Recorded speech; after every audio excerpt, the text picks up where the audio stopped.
Let's start dangling pointer.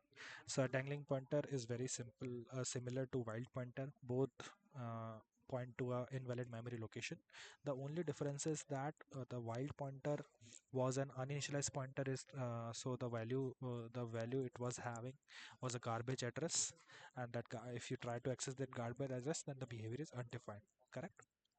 Here, a dangling pointer is very similar. It is again not good to have a dangling pointer. How dangling pointer happens is, let's say you have allocated a memory. Okay, one second. Okay, so whenever you use malloc, calloc, dynamic memory allocation, you know that some memory will be allocated in the heap section, right? So let's say this is your heap, and you have allocated some chunk of memory, and its address will be returned by your malloc and calloc function, correct? In some pointer variable, int star p bracket int star. Typecasting is required because malloc calloc returns a void type of pointer. This is ma malloc and size of that memory that you want to. So it returns some address. Now, whenever you do a free operation, right? So this memory is freed by the heap. Now for the heap, it is free, but the p variable is still exists. So yeah, so this p variable where it is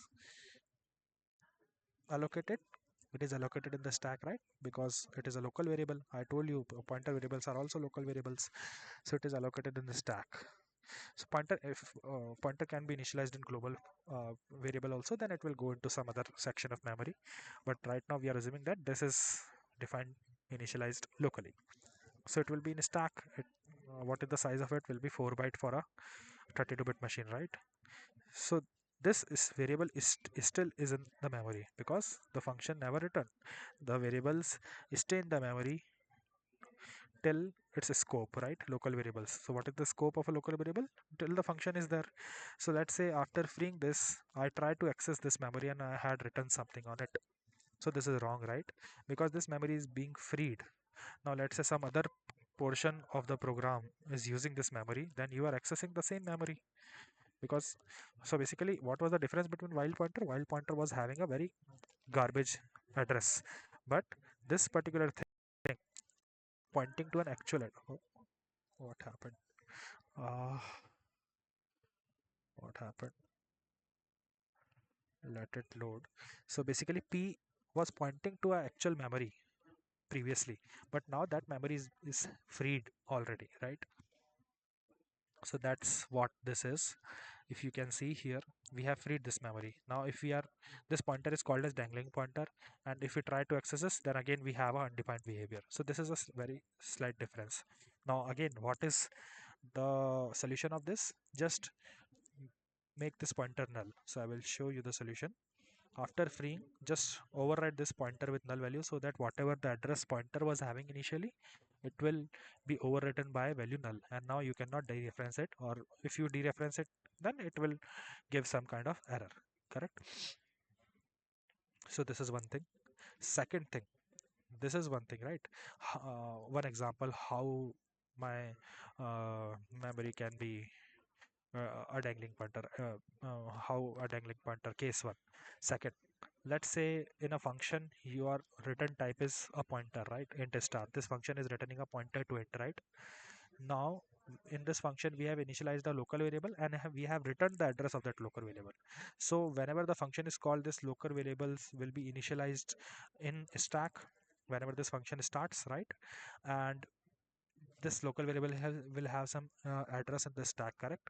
Now we are returning the address of this uh, local variable through this, but we know that the lifetime of a local variable is till the function last. Once the function returns, this local variable is destroyed, but still we have returned the address of this local variable, and here we will cache the address of this local variable. But this is wrong, right? It was used by some actual variable initially, but that variable no longer exists, and now you have the address of that local variable, and if you try to use it, then it is again a problem. It is undefined behavior. That memory location may be used by somebody else, and you are not supposed to access that memory. So that's what written here, x get destroyed after function return. So this is what. So very small difference between both of them, both are invalid cases, but the small difference is wild pointer is never initialized, dangling pointer was initialized and was used by an actual memory address, but both are now invalid. So memory status random address, memory status memory becomes invalid later. So this memory became invalid later after using it. So the solution for both of them is make it null. Okay. So this is what our best practices. Whenever you have these kinds of things, just put null here when you initialize a pointer, and whenever you are freeing, just again you initialize the pointer by null. So that it was all about null pointer, wild pointer, and dangling pointer. Null pointer is good for us. It helps us in making our program clean and errorless, and to get rid of wild and dangling pointers.